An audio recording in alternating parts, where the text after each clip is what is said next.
Welcome to Bunny Trails, a whimsical adventure of idioms and other turns of phrase. I'm Shauna Harrison. And I'm Dan Pugh. Each week, we take an idiom or other turn of phrase and try to tell the story from its entry into the English language to how it's used today. Have you ever had a secret that you didn't want to get out to other people? Maybe it's something you did many years ago, or maybe it's something about yourself that you feel others won't approve of. But in any case, or others, you might say there is a skeleton in your closet. I like this one. You like everything to do with skeletons, Shauna, so you're just a spooky person. Mm-hmm. Yeah. According to the Oxford English Dictionary, a skeleton in the closet, or a skeleton in the cupboard, means, quote, a secret source of shame or pain to a family or person, end quote.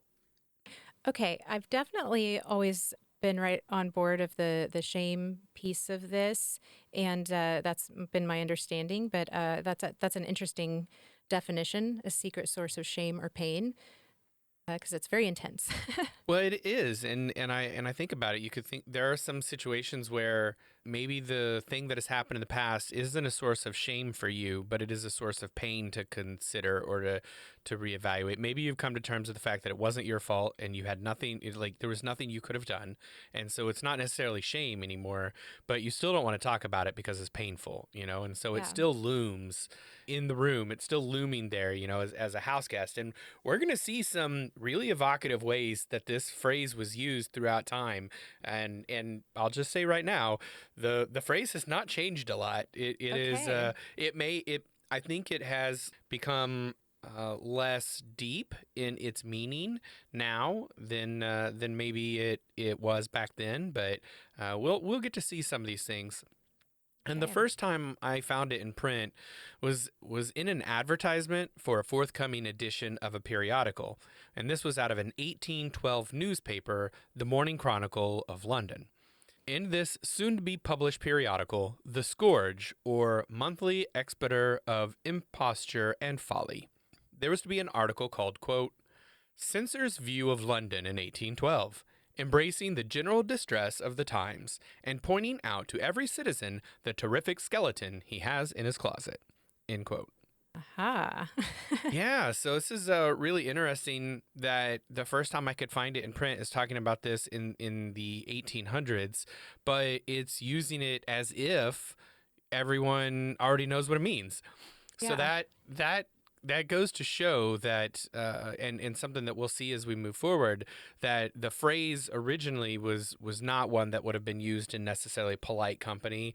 It's what at the time they would have termed vulgar terminology. Yeah. So a slang Yeah, slangs or just things that, polite company considered wouldn't be using, right. right? It definitely quickly moved out of that, and we'll talk about why here in a little bit. But the other thing that I want to note here is that the only place that seems to have archives of that periodical, The Scourge, is the Internet Archive. And it is down and has been for the last 2 weeks at the time of the research due to a cyber attack on the site, which has become a growing trend. Cyber attacks on digital libraries and even physical libraries, but their digital presence. And that has been a growing trend over the last couple of years.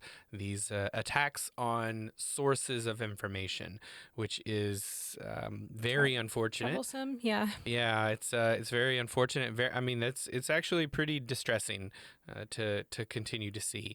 That's the only place I could find that actually has digital archives of the Scourge, and I wasn't able to jump in and get any more context on this. But I'm happy to use it here because I did find reference to it in another source material of the time that I could access, and that Okay. was the Morning Chronicle, which was out of London. We definitely have it there, and it seems like it was probably in use among certain groups, readers of this newspaper or the people who might be the target audience of this newspaper or periodical, even before 1812. So it's possible it has existed even before that. And because we can't get to its roots, it's really difficult for us to understand where this comes from. And I've heard all these different things that talk about where these potential things could come from, but none of them really have any evidence behind them. There's the Right. Victorian pieces of literal skeletons in the closet. There's the Renaissance time frames of when it was illegal to do anything with dead bodies. So if you wanted to study anatomy, you'd have to go grave robbing and have skeletons. You wouldn't keep them in your closet or your cupboard, though. Yeah, that seems So a silly place to, yeah, to keep it. yeah. So all of these things are. I mean, there's just no evidence for why this became a phrase in the first place. So we're gonna stick with the things that we do know in the actual factual sources. We will have to leave the origins of why we started using this until we can find to get more things digitized and the ability to investigate a little further and maybe get some more contemporary accounts whenever Right. we do discover when this phrase started getting used. But unfortunately, right now, we just don't have it. And that is going to lead us into another work that's roughly the same time frame. This one is from 1816, and this is an example of its usage in the Eclectic Review, which was also a periodical. And this is from an article called Adam's Inquiry into the Laws of Different Epidemic Diseases, etc. In this, it is noted that there are two great sources of distress, which are the dangers of contagion and the apprehension of hereditary diseases. This quote is looking at the second one, the genetic diseases that one may pass down to their children or grandchildren. Quote, the dread of being the cause of misery to posterity has prevailed over the most laudable attachment to beloved objects, and a sense of duty has imposed celibacy on those who seemed by nature the best constituted for the duties of a parent.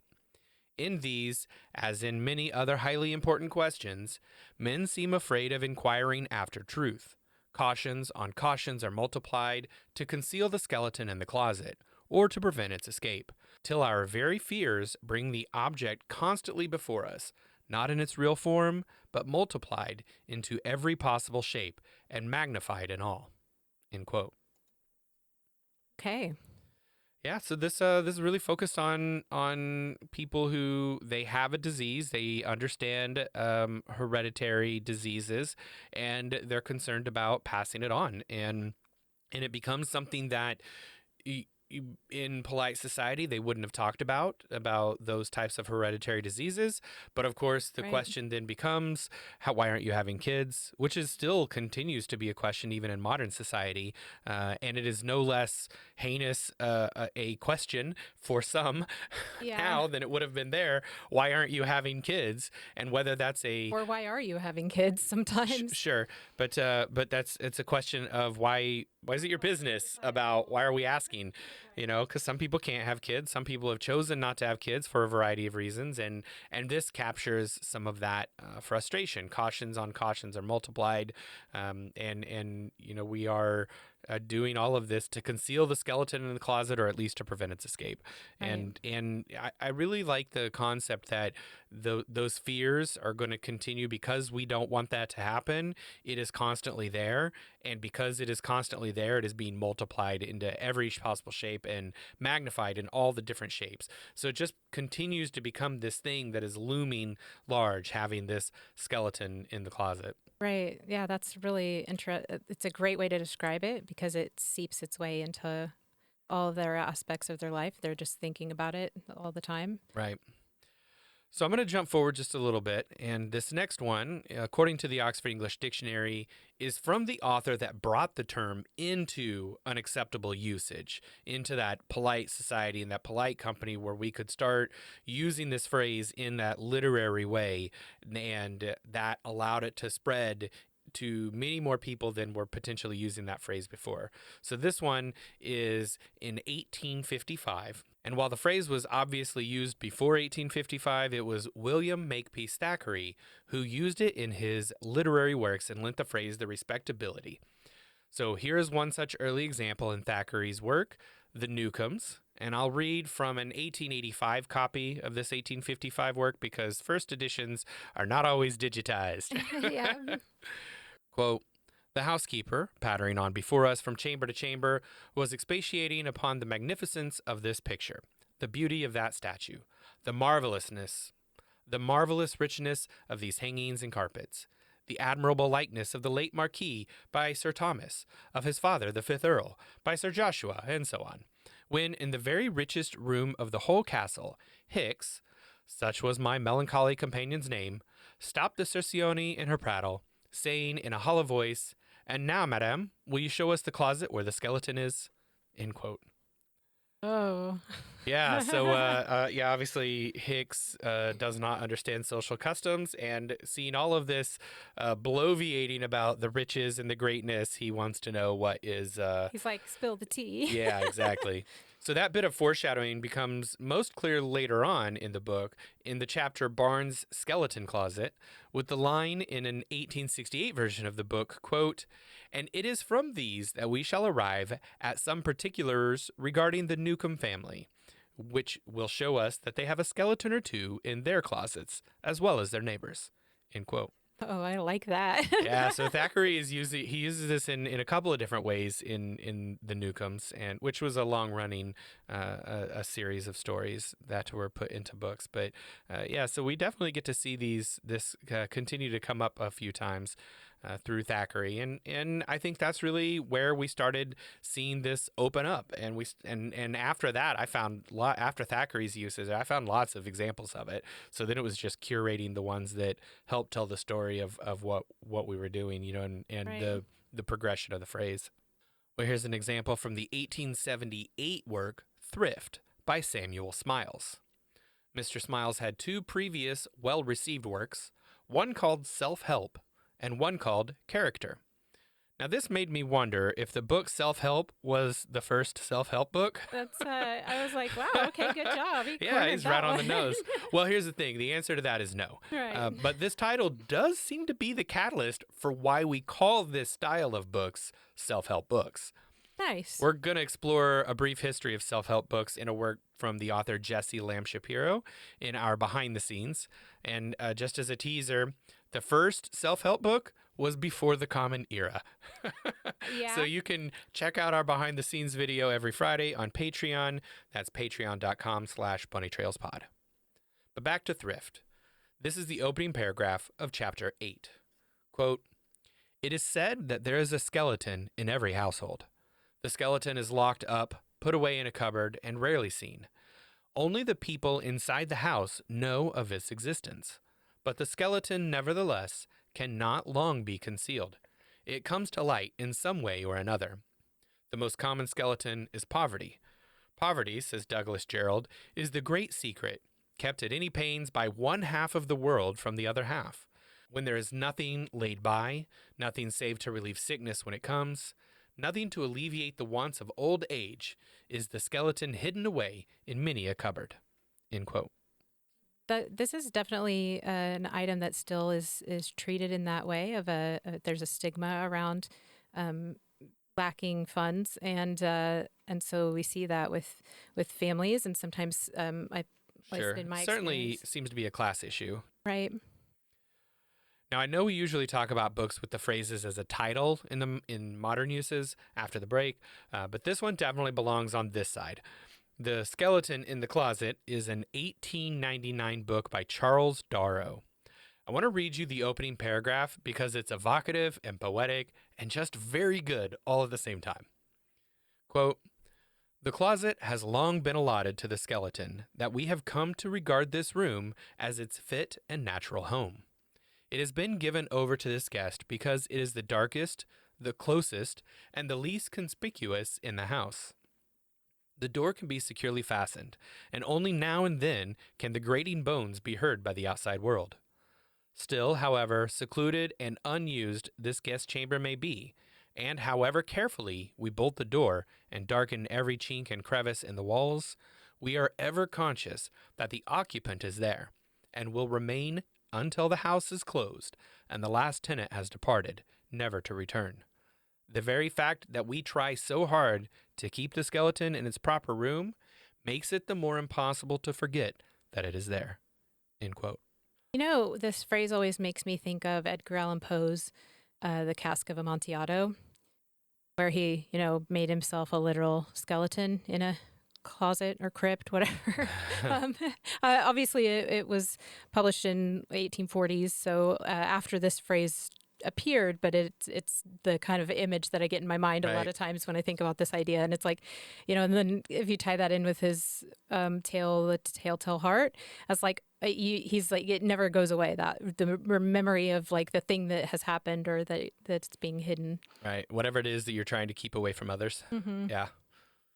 Well, I did read this entire article or this entire book. It's relatively short. It's about 25 pages, and it is a beautiful piece that explores the different ways one can deal with the skeleton in the closet, culminating in acceptance, or as Darrow puts it, quote, "Let us place a new chair beside the hearth, the coziest nook, and bid the skeleton take its place as the worthiest guest. Let us neither parade nor hide our newfound friend, but treat it as a fact of life, a fact that is, a fact that had the right to be, and a fact that taught us how to find ourselves." End quote. Nice. Yeah. Yeah, I mean, it's beautiful. It's absolutely beautiful read. It's written in such a way that it doesn't really matter what that skeleton is in the closet for you, because we all have them in some way, shape, or form. Right. So there are most people can relate to that kind of a concept. So as long as you can relate to the concept, then the book will likely have some sort of sway on you, and it was written in that really impressive style. Yeah. That sounds really good. I think I would be yeah, I might read that. Well, it is available. Hey. You can jump into the show notes and click on the link, everybody, on Patreon or on our website, bunnytrailspod.com, and go click on the link and read it, The Skeleton in the Closet. It's on Google Books, so you can definitely go check out the digitized version there and read it for free. All right. Well, this next one is a literal usage of the phrase, but the title plays off the well-known figurative usage. This comes to us from the San Antonio Light and Gazette, June 12, 1910, but the byline is out of Vienna, Austria, June 11th. The article is called Skeleton in the Cupboard. Quote, "An extraordinary instance of a husband's devotion to his wife's memory has just been revealed at Bucharest. An inventory of property left by Miklos Denner, a merchant, was being made when the skeleton of a woman was discovered locked up in a cupboard.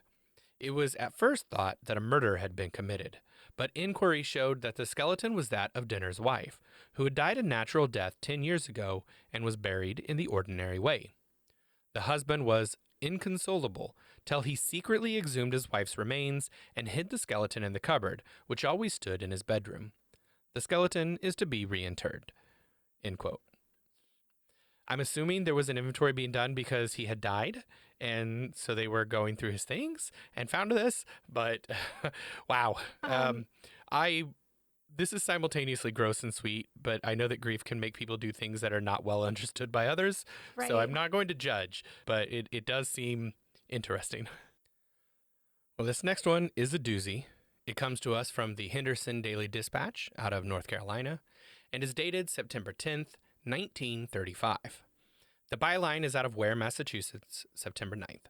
The title is Progress Brings Old Skeleton from Closet. Quote, "The bright sunlight of attention has fallen upon the strangest gravestones ever set up in a cemetery to plague the Felton family. Ironically, one of the few graves of 75 years ago that will remain in this region after the new Boston water supply project is completed is one which bears a headstone a family unsuccessfully fought for a generation to have removed. It is a white granite marker upon which William Gibbs accuses the widow of his brother Warren of poisoning him with arsenic." End quote. So apparently there was some significant back and forth. The authorities did not take action against the widow Mary, though neither were attempts at invoking libel and slander laws successful against William. Well, And that makes sense. yeah, and the fact that this tombstone was to be one of the few that survived the water project makes for a great news story of the day. Yeah. But here's what the tombstone says. Quote, "Warren Gibbs died by arsenic poison March 23rd, 1860. Age 36 years, 5 months, 23 days. Think, my friends, when this you see, how my wife hath dealt with me. She in some oysters did prepare, some poison for my lot and share. Then of the same I did partake, and nature yielded to its fate. Before she my wife became, Mary Felton was her name. Erected by his brother, William Gibbs." End quote. So yeah, just I mean, straight up, she is being accused of murder here on his tombstone by his brother, And I am kind of surprised that this wasn't libel, but this was 1935 when I found the thing, but it was 1860 when they were originally interred, and women didn't have a lot of rights back then. So had this been a man he had accused, I'm willing to bet this would have seen some sort of successful resolution. That's, yeah. What a, wow. All right, last one before the break. And this one is from a 1936 song called Skeleton in the Closet, performed by Louis Armstrong. It was part of the movie soundtrack for the 1936 Pennies from Heaven, starring Bing Crosby and Madge Evans, with Louis Armstrong in a supporting role. That's interesting because in 1936 you would not have seen a black man like Louis Armstrong in that role, but it is said that Bing Crosby, and I've seen lots of accounts of this, although nothing firsthand, but it's said that Bing Crosby was a real big fan of Louis Armstrong's music and had lobbied for him to be in the role, and then was very frustrated when he learned he was not to be on the marquee, and so threw a big fit about it to get him Nice. onto the marquee. Which great, that's awesome. Yeah. Bing Crosby, I think history does not remember him as a human fondly, but I guess we can do good things nonetheless in some places. But anyway, so this particular song is a jazz song. Obviously, it's Louis Armstrong. If you're familiar with him, that is his bread and butter. I'm going to link to it on our Patreon so you can listen to it. I have been a huge fan of Louis Armstrong since I was a kid, and I loved listening to this song of his. I didn't realize it was from a movie, but I've heard the song before, and I have long listened to it on Halloween when because the song is Yeah. very spooky like that, and it talks about the skeleton in the closet. And anyway, if you're a fan of that kind of stuff, you should go check it out. The link is on our Patreon. All right, with that, it is time to move to our more modern uses. But first, we need to say thank you to our sponsors. This episode is sponsored by our amazing patrons on Patreon. And the cool thing about Patreon is it is 100% free to join the community. We have new things every weekday on the feeds. On Mondays, we have a conversation about what movies, shows, books, podcasts, and whatever else everyone is enjoying.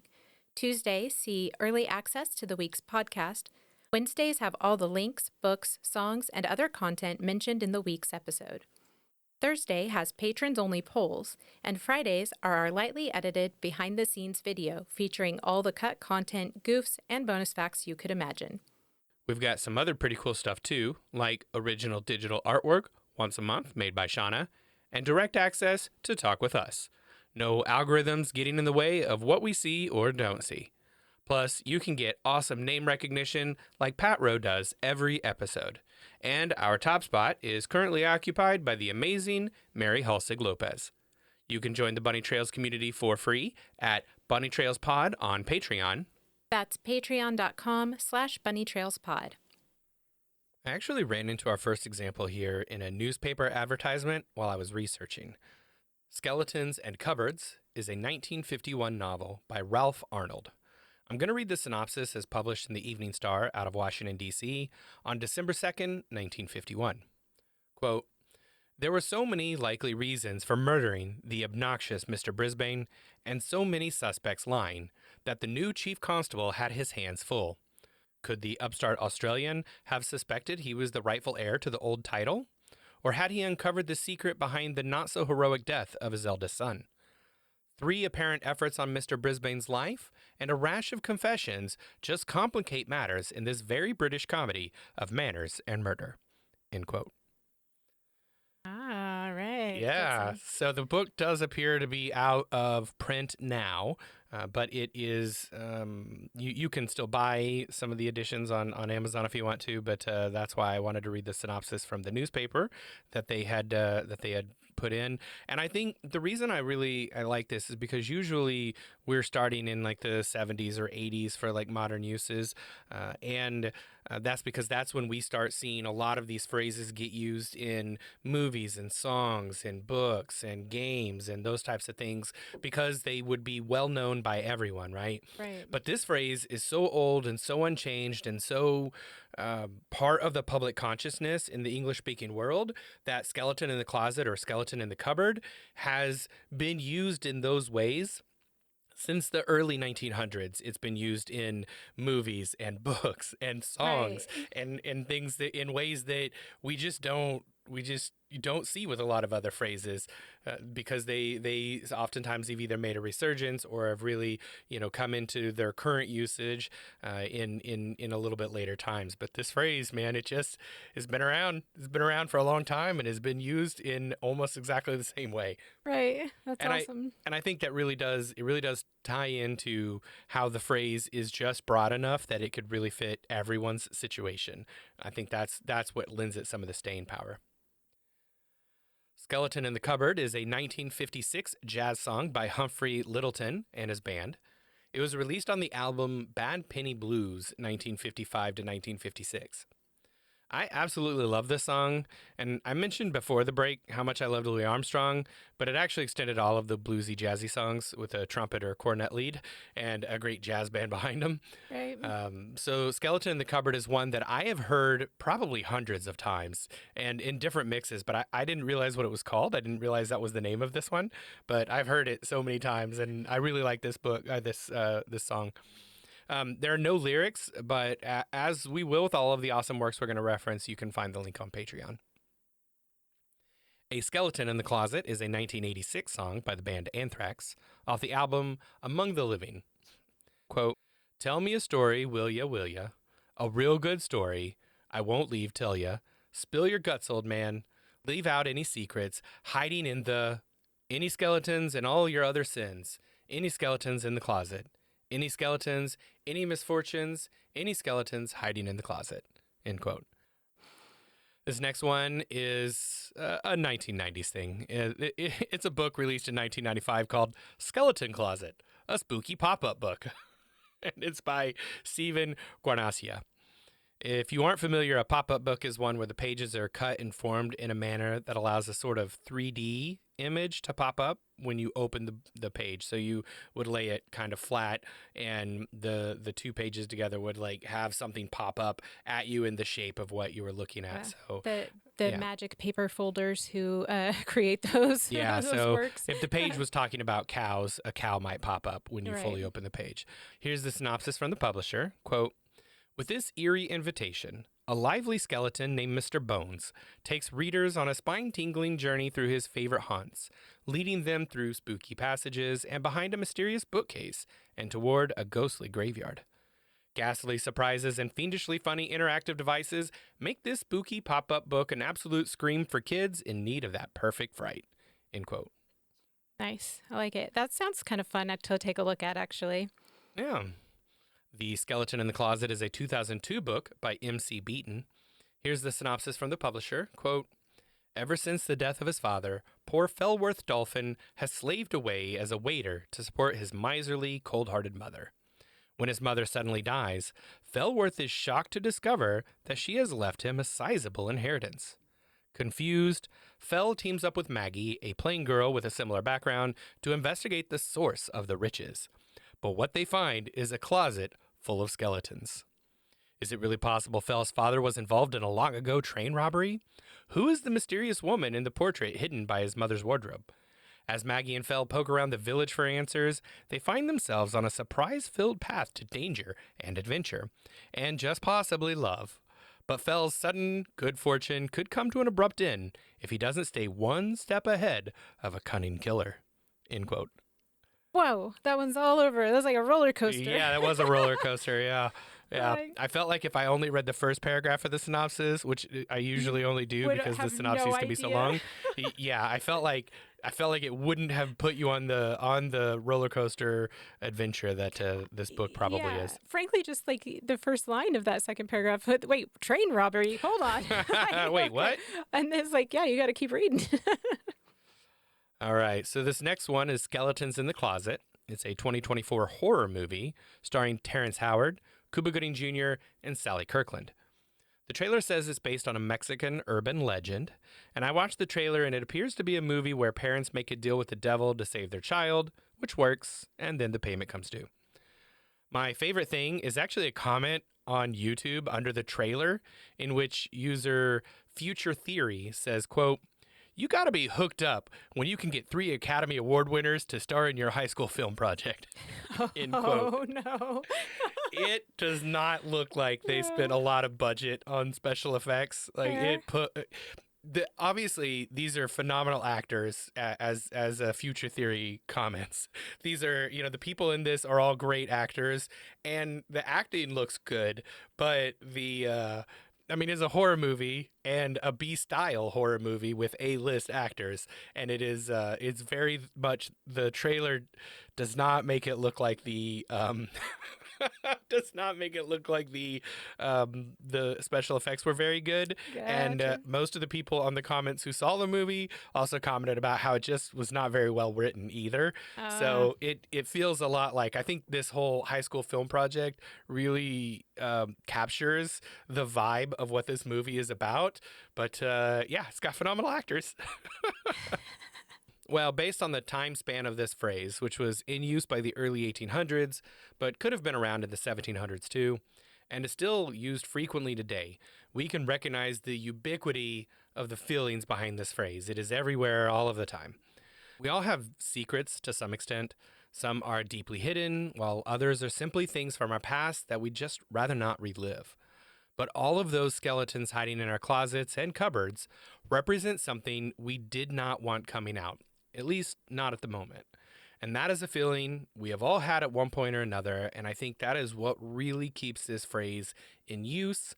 The fact that almost everyone in the English speaking world, and probably beyond, can understand the concept of having a skeleton in the closet.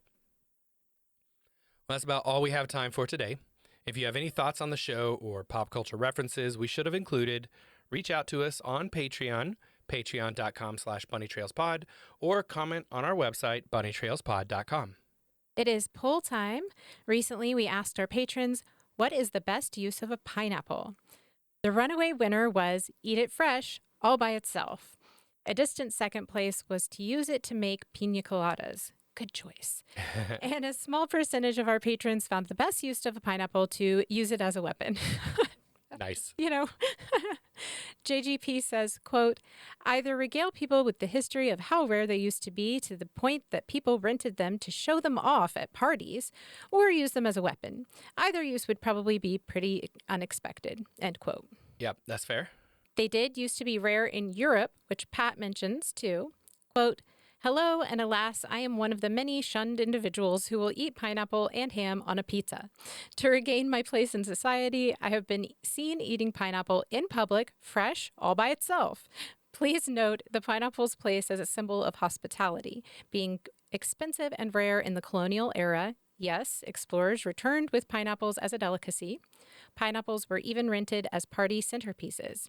And finally, mercifully, the pineapple is often part of the architectural design in buildings, including the Dunmore House in Scotland and St. Paul's Cathedral in London, and many more in the USA. End quote. I love how smart our patrons are. Right? That's yeah, really, really cool stuff. I like fresh pineapple by itself, but I've only had fresh pineapple in Central America and South America.